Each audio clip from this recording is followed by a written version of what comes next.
అందరికీ నమస్కారం. నా పేరు డాక్టర్ సుధా మాధవ్, నెల్లూరు జిల్లా జనసేన పార్టీ.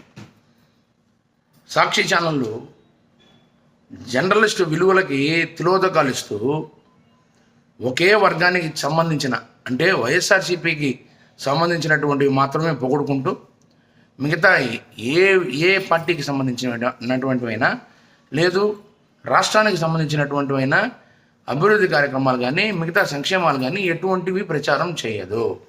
డిబేట్లలో అదే పనిగా విషం చిందుతూ ప్రతి చంద్రబాబు నాయుడు గారి మీద, పవన్ కళ్యాణ్ గారు, ఎస్పెషల్లీ పవన్ కళ్యాణ్ గారి మీద విపరీతంగా విషం చిమ్ముతూ ఈశ్వర్ అనే ఒక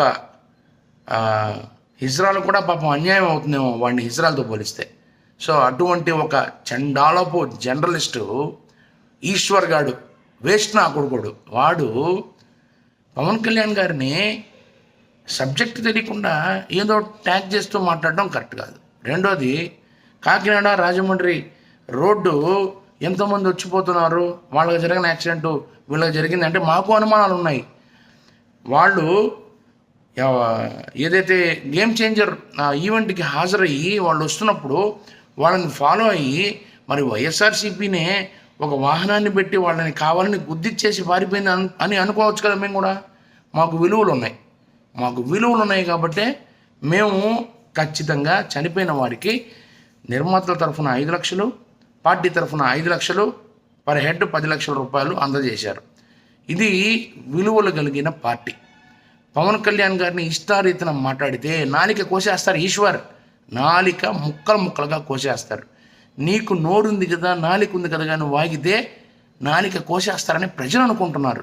మేము అనుకోవట్లేదు, ప్రజలు అనుకుంటున్నారు. నీ స్టైల్లోనే చెప్తున్నా, ప్రజలు అనుకుంటున్నారు. ఒళ్ళు పగల కొడతారు స్టూడియోకి వచ్చి, నాలిక కోసేస్తారు అని ప్రజలు వాళ్ళ మనసుల్లో అనుకుంటున్నారు. నువ్వు పవన్ కళ్యాణ్ గారిని పావలా సినిమాలు చేసుకో, ₹10 సినిమాలు చేసుకో, నువ్వెవడరా డీకే. కాబట్టి కొంచెం జాగ్రత్త. నువ్వు పద్ధతిగా జర్నలిజం చేసుకునే పని అయితే చేసుకో, అంతేగాని పవన్ కళ్యాణ్ గారిని ఇష్టారీతిన విషయం చిమ్ముతూ, నీ మనసులో నుంచి విషయం చిందుతూ ఇష్ట ప్రకారం నీ బాస్ ఏం చెప్తే అది మాట్లాడితే పద్ధతిగా ఉండదు.